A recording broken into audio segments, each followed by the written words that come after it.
At Starbound, we tell stories the human way, not with artificial voices or AI garbage. What's HFY without humanity? Subscribe to keep it that way. I'm Daniel Pierce, and I'm going to be your narrator. Now, let's begin. As a merchant who delighted in sharing often exaggerated tales of places he had heard of or visited, Severe could hardly contain his excitement when a chance encounter in a bar led to a meeting with a gullible Trazier named Amo. Now, with his favorite drink in hand and his throat warmed, he was ready to retell his favorite story. A tale of a distant planet his fellow merchants loved to boast about. A Deathworld beyond imagination. Home to a species so improbable, it was hard to believe they were real. Are you even listening, Amo?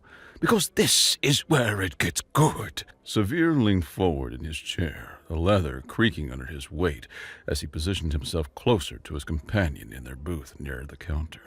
His black eyes focused intently on Amo, who apparently had failed to read the room and decided to finish his bowl of soup, a local delicacy featuring glowing tentacles that seemed far from appealing.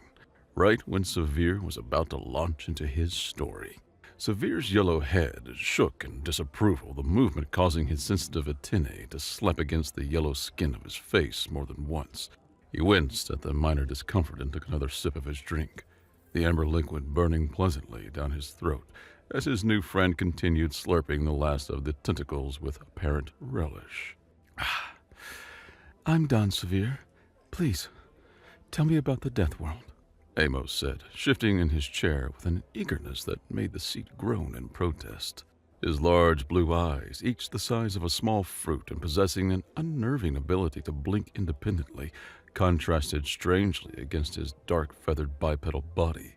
The sight of Amo always took some getting used to. He wasn't an avian, despite what one might assume at first glance.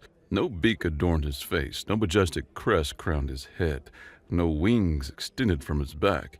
He was simply a typical bipedal form covered entirely in feathers rather than fur, each plume a deep midnight blue. The overall effect was deeply unsettling, like looking at something that evolution had started but forgotten to finish.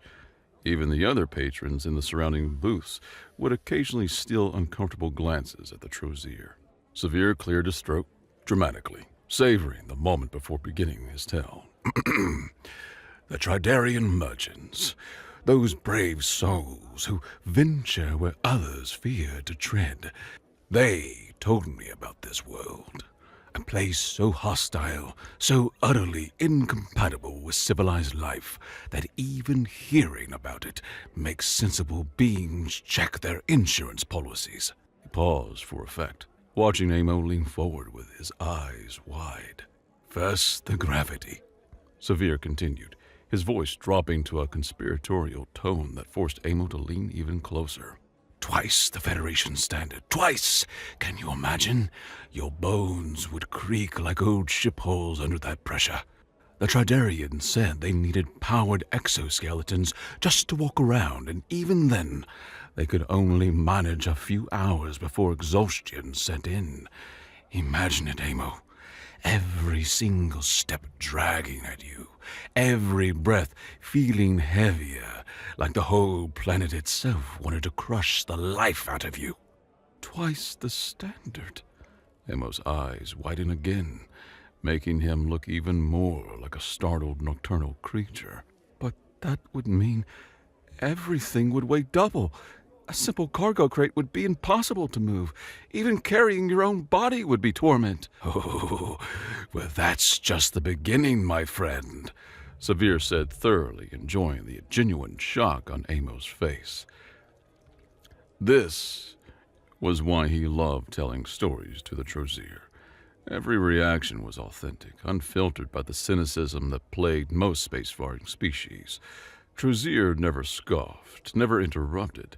They drank in every word as if it were priceless treasure. The climate, Severe continued, gesturing wildly with his glass, causing a few drops to splash onto the table, is absolutely insane. During what they call summer, the temperature can reach half the boiling point of water. Half! The Tridarians said they saw puddles literally steaming, creating these ghostly vapors that rose from the ground like the spirits of the damned. Amo gasped, his feathers ruffling in distress. Half the boiling point? That's 50 standard units.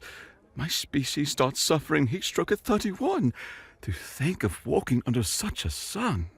And winter! Severe leaned back, taking another sip for dramatic effect. Winter makes the frozen waste of a few ice planets look like a tropical resort. There are places the temperature drops so low it could freeze mercury. Liquid metal, Amo, turned solid by the cold alone. Ice so hard it cuts like glass. Winds sharp enough to flay skin from bone. Entire oceans vanish under ice sheets thicker than city towers. Really? Amo said, shaking his head in amazement. I wouldn't survive for a single day. How would anything live there naturally? Severe nearly finished his drink in a single gulp, the burning sensation preparing his throat for what he considered the best part of the story. But here's where it gets truly unbelievable. The beings who live on this planet, they are not just animals. They are sapiens. And their relationship with food? He paused, savoring the anticipation on Amo's face. They can eat literally everything. Everything? Everything, Severe confirmed with a solemn nod. The merchants who dare to trade there, despite all the dangers, they always get rich. You know why? Because these creatures buy food from everywhere in the galaxy. They have no restrictions, no allergies, no incompatibilities. The Tridarians said they watched one of these beings eat a meal that contained ingredients from 5 different Deathworlds, including 3 items classified as toxic to 90% of known species. Severe's excitement grew as he continued, his voice rising with each revelation. Food from other Deathworlds. They import it as delicacies, meat from predators that would tear most of us apart, leaves from plants that secrete deadly neurotoxins, even mushrooms that grow in radioactive soil, spices that would dissolve our tongues. They sprinkle it on their food for flavor, and they don't just survive it, Amo. They relish it. They enjoy it. What would be our poison would be the feast.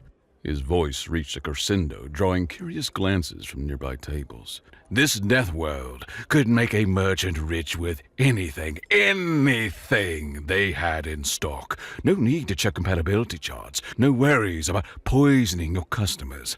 They'll eat it all and ask for seconds. That's incredible. Amos started to exclaim, but Severe cut him off with a raised hand, his expression suddenly grave. But here's where the story turns dark, my friend. Severe's voice dropped low again, forcing Amo to lean in close enough that Severe could smell the lingering phosphorescent residue from his soup. Some merchants got greedy. They thought if these beings are so resilient, so different, imagine what they'd be worth on the slave markets. The bar seemed to grow quieter, as the very air was listening to the tale. One merchant, a Calaxian named Roar, he managed it. After dozens of successful trades, he'd gained their trust. The natives had stopped seeing him as a threat. That was his mistake. No, their mistake. He stunned one of them during a routine trade, loaded it onto his ship like cargo. Severe's voice faltered slightly, the memory of the story sending chills through his yellow skin. He thought he was safe when he reached his home world, light years away from that death world. He thought distance meant security. Severe leaned back, his antennae drooping with the weight of what came next. The Deathworlders came for him. Not with a diplomatic protest, not with trade sanctions. They came with warships.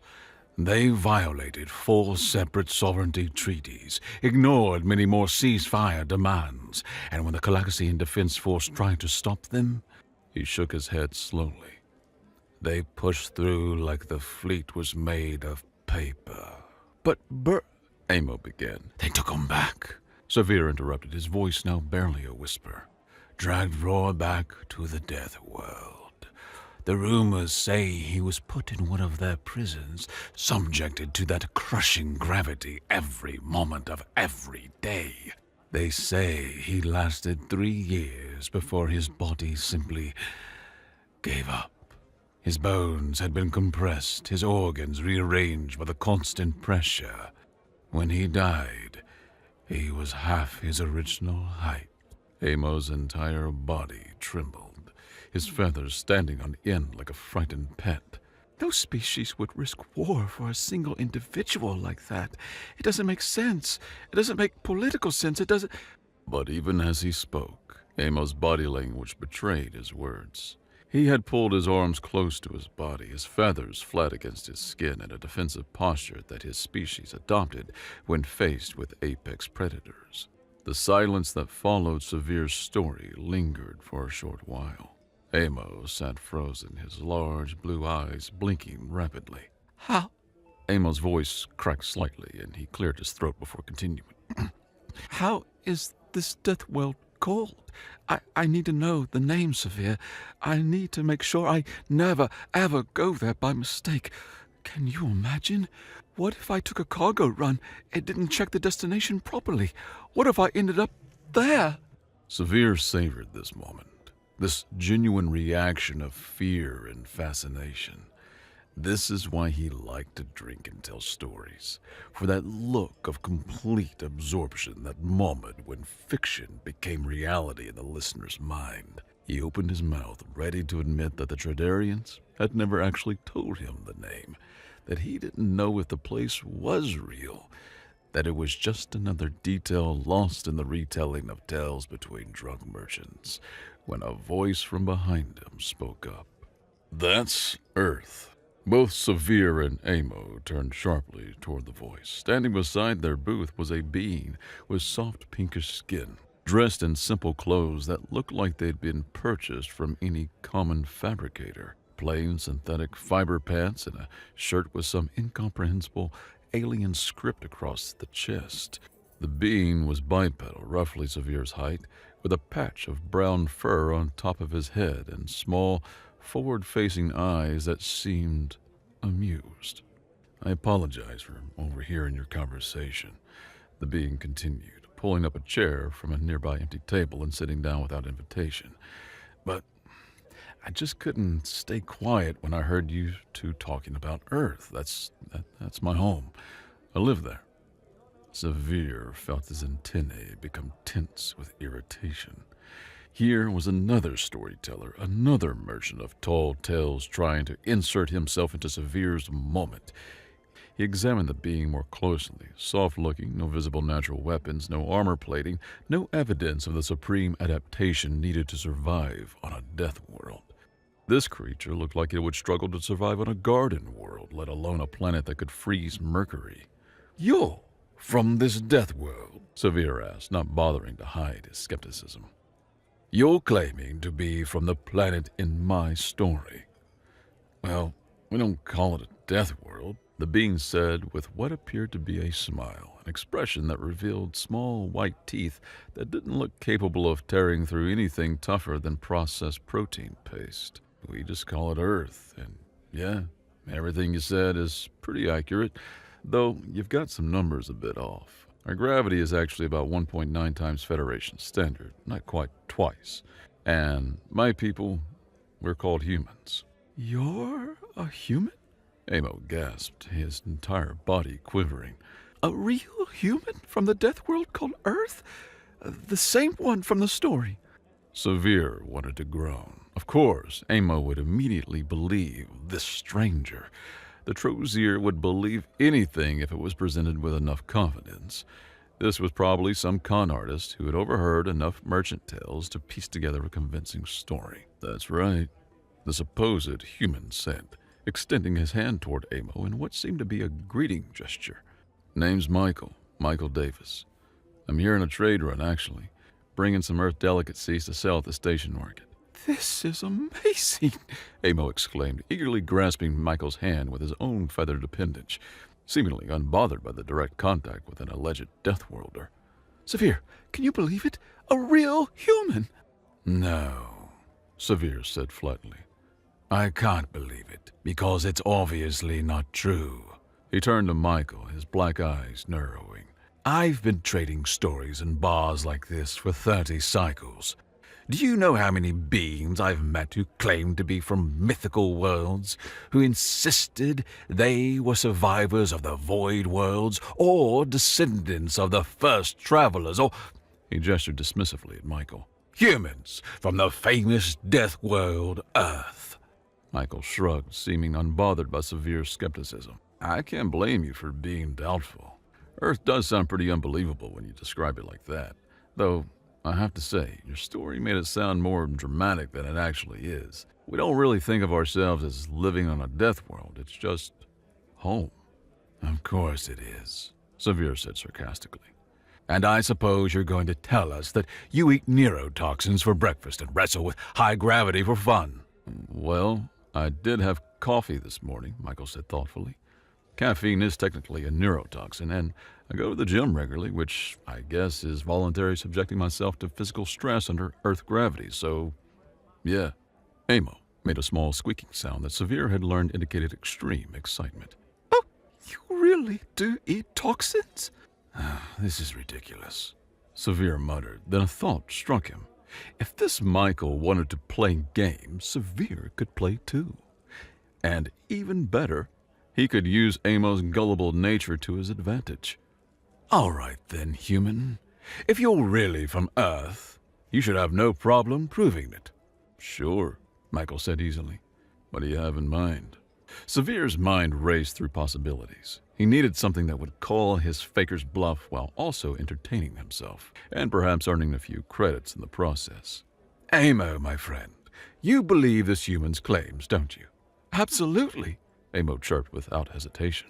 Then you won't mind placing a small wager on it, Severe suggested, his tone casual. Just to make things interesting. Well, Amo hesitated, his feathers ruffling uncertainly. Come on, Severe pressed. If you really believe he's human, what's the risk? I'll even give you excellent odds, 3-1 in your favor. Michael leaned back in his chair, crossing his arms. You're trying to take advantage of your friend's trusting nature? I'm trying to expose a fraud, Severe countered. Unless, of course, you're afraid of being revealed. What's the test? Michael asked, his expression unreadable. Severe grabbed a menu from the table, flipping to the beverages section. His eyes scanned the list until he found what he was looking for, the section marked with multiple warning symbols. The drinks are required signed waivers and medical clearance for most species. If you're truly from a death world where beings can consume anything, Severe said, sliding the menu across the table, then you should have no problem drinking everything in the restricted section, all of them, together. Michael picked up the menu, his eyes moving down the list. Coffee, beer, Orion flower juice, and he paused. Luminous algae extract? You want me to drink all of these at once? Too much for the mighty human, Severe taunted. Michael's expression shifted to one of mild disgust. It's not that I can't handle them. Coffee and beer are standard Earth drinks. The flower juice is basically just nectar with some mild alkaloids. We have similar things on Earth. And bioluminescent organisms aren't inherently toxic, just weird. But mixing them all together? He shuddered slightly. That's going to taste absolutely terrible. Excuses already. Severe leaned forward, sensing weakness. That's what I thought. You're just another... Also, Michael interrupted. I don't usually drink coffee at night. The caffeine makes it hard to sleep, and I've got an early morning tomorrow. Severe almost laughed out loud. This was too perfect. The supposed Deathworlder was worried about his sleep schedule. So, you're chickening out, admitting you can't do it. I didn't say that, Michael protested. I'm just saying it's not ideal. How about this? Severe proposed, feeling more confident by the second.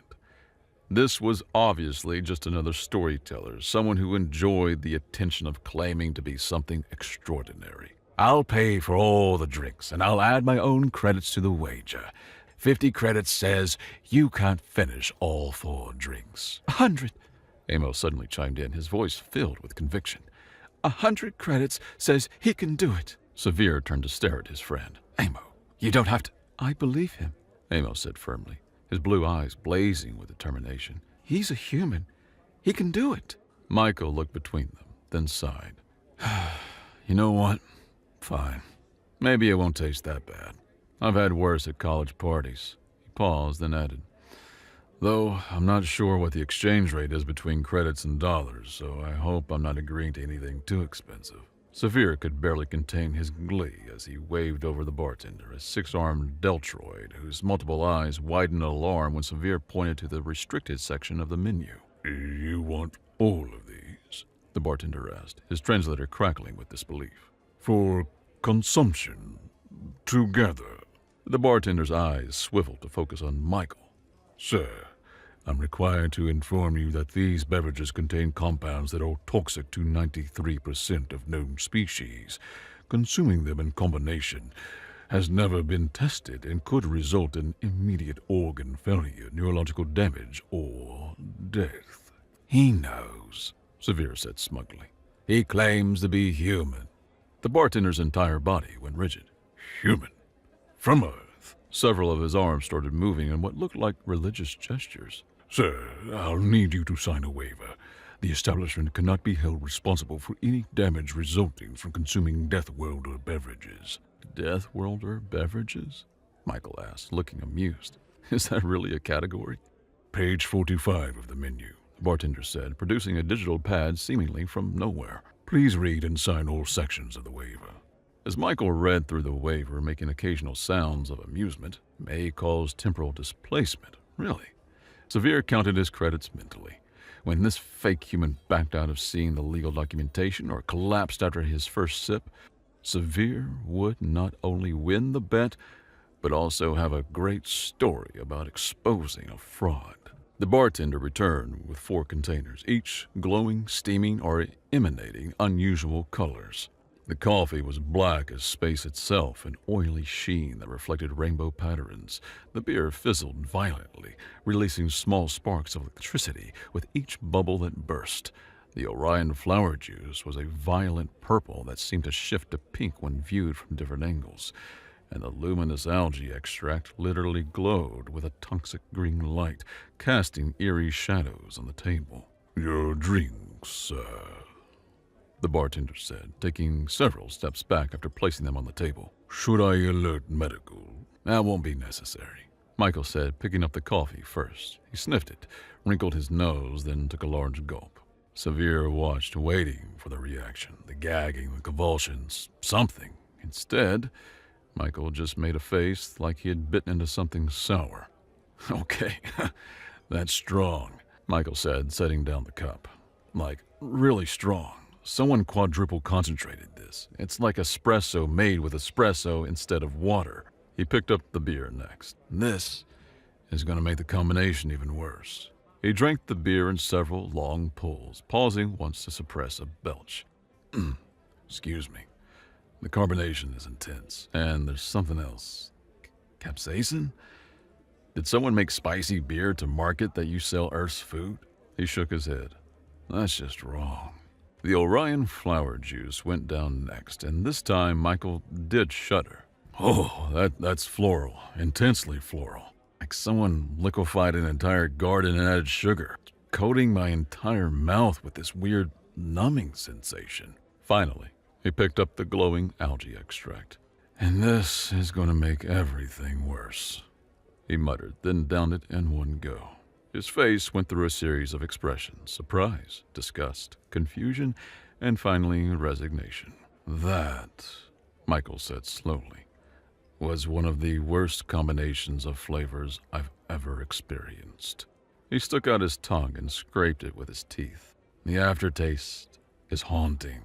It's like my mouth can't decide which horrible flavor to focus on, so it's cycling through all of them. But you drank them, Amos said triumphantly. all of them. Severe stared at Michael, who, apart from looking mildly disgusted, seemed completely unaffected. No trembling, no sweating, no signs of organ failure. Around them, other bar patrons had gathered, watching in amazement. That's impossible, Severe said flatly. The flower juice alone should have paralyzed your nervous system. Nah, it's just making my tongue feel funny, Michael said, working his jaw. Kind of like when you eat too much pineapple, you know? The enzymes start breaking down the proteins in your mouth. Double or nothing, Severe said suddenly. This had to be some kind of trick. Maybe Michael had taken some kind of universal antitoxin before coming to the bar. If you're really from a high-gravity Deathworld, you won't mind demonstrating your strength. How? Michael asked.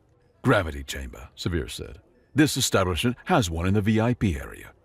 They use it for exercise, physical therapy, that kind of thing. If you're really from Earth, you should be able to handle double the standard gravity easily. Michael stood up, swaying slightly. Okay, the drinks are hitting me a little bit, he admitted. Not the toxins, just that was a lot of liquid, and I think the caffeine and alcohol are arguing with each other in my bloodstream. But sure, let's do the gravity thing. Double standard gravity would actually feel like home. It's a bet then, Amos said excitedly, pulling out his credit chip. Another 100 credits. Amo, stop, Severe said, though he was already calculating his own wager. You're going to lose everything. I don't think so, Amo replied with unusual confidence. The VIP section of the bar was separated by a crystalline barrier with security fields. Severe's merchant credentials got them through, and soon they stood before a circular chamber with transparent walls about 3 meters in diameter. The attendant, a spindly insectoid being, asked when Severe explained what they wanted. Sir, the chamber can reach 6 times standard gravity. That's enough to crush most beings instantly.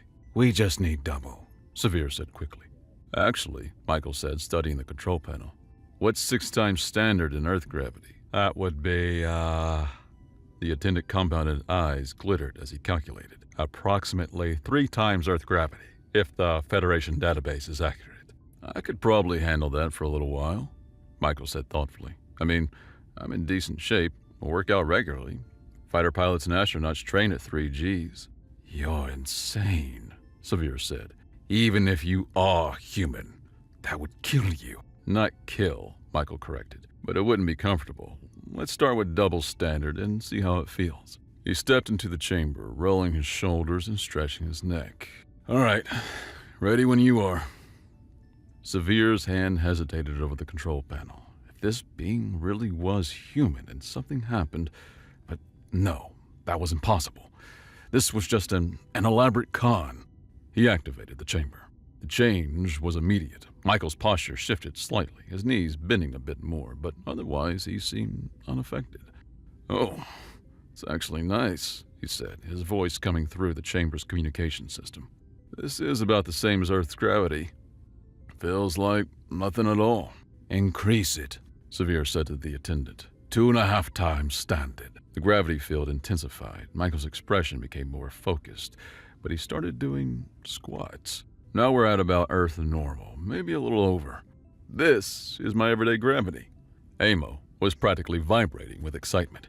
He's doing exercises in gravity that would crush us. 3 times standard, Severe ordered, his voice cracking slightly. Michael had to brace himself as the gravity increased. Okay, now it's getting heavy. I can feel it in my joints. He took a few careful steps, then did a slow push-up. Yeah, definitely feeling that. 4 times, Severe whispered. Sir, I must protest, the attendant began. Do it! The gravity increased again. This time, Michael dropped to one knee, breathing heavily. Okay, this is rough. About double Earth gravity. Everything feels twice as heavy as it should. He slowly stood up, his face reddening with effort. I can stand, but I wouldn't want to stay like this for long. 5 times, Severe said, ignoring the gasp from the groaning crowd of onlookers. Sir, I cannot. I'll sign a waiver, Michael called out from the chamber. I'm curious too. The attendant reluctantly adjusted the controls. Michael immediately dropped to his hands and knees, his arms shaking with effort of holding himself up. Okay, this is approaching my limit, he gasped. Everything weighs almost, I'd say 3 times what I'm used to. My blood feels heavy. My organs are being pulled down. I can maybe do this for a few minutes before something gives. Turn it off, Amos said suddenly. Turn it off! He proved his point! Severe nodded to the attendant, who quickly powered down the chamber. Michael collapsed onto his back as the gravity returned to normal, breathing heavily, but laughing. That was fun, he said, slowly sitting up. Well, I'm going to be sore tomorrow. Probably should have stretched more first. Severe stared at the human because there was no denying it now. This was definitely a human from Earth, with a mixture of awe and disbelief. Everything he had told as a story, all the merchant tales he had thought were exaggerations, they were real. More than real. The truth was even more impressive than the stories he liked to tell. You're really from Earth, he said.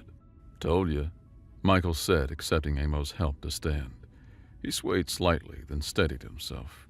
Though, between the drinks and the gravity, I might need to sit down a bit.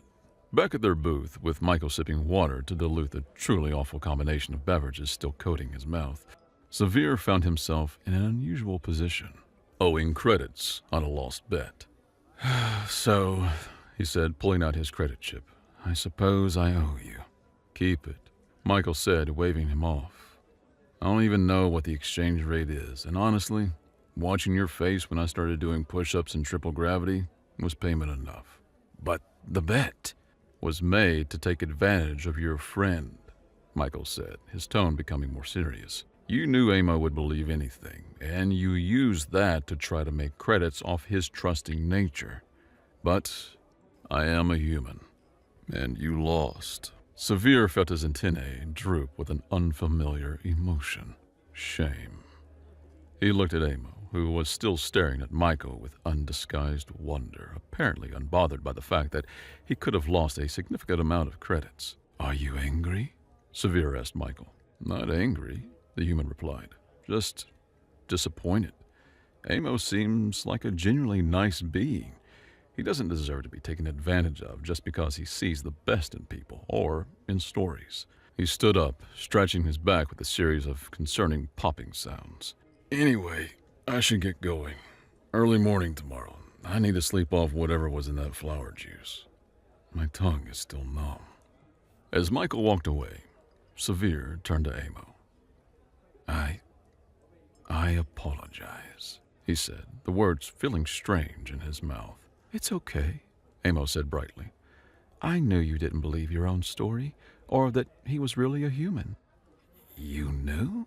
Of course. You do it every time we meet. But I don't mind, because your stories are entertaining, and sometimes they turn out to be true. Amos' feathers ruffled with pleasure. Like today. We met a real human. Severe stared at his friend, reevaluating everything he thought he knew about the Trozier. Then, making a decision that surprised even himself, he called the bartender over. Everything my friend has consumed tonight.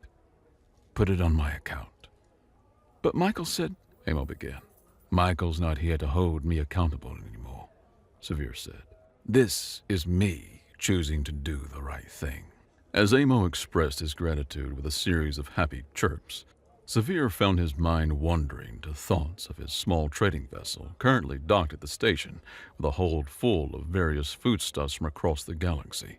Foods that he had been struggling to sell because of incompatibility with most species' biochemistry.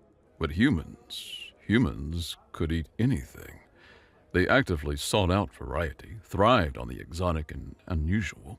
A death world that wasn't really a death world, just a place where the most impressive species in the galaxy had evolved to consume, survive, and be happy eating absolutely everything. Amo, he said suddenly, How would you like to go into business together? Business? Trading with Earth. I have a ship full of food no one else can eat, and now I know about a whole planet of beings who would probably pay premium prices for exotic delicacies. Plus, he added with a slight smile, I think they need someone there who won't try to kidnap the locals. Amos' eyes lit up. We're going to Earth? The Deathworld? We're going to Earth, Severe confirmed. Though I don't think we should call it a death world to their faces. They seem to just think of it as a normal planet. As they shook on their new partnership, Severe's smooth hand grasping Amos' feathered one, Severe reflected on how one chance encounter had changed his perspective entirely. The stories were real. The legends were true. And those humans really existed. Severe couldn't wait to see it for himself. And this time, when he returned with stories, they would all be true.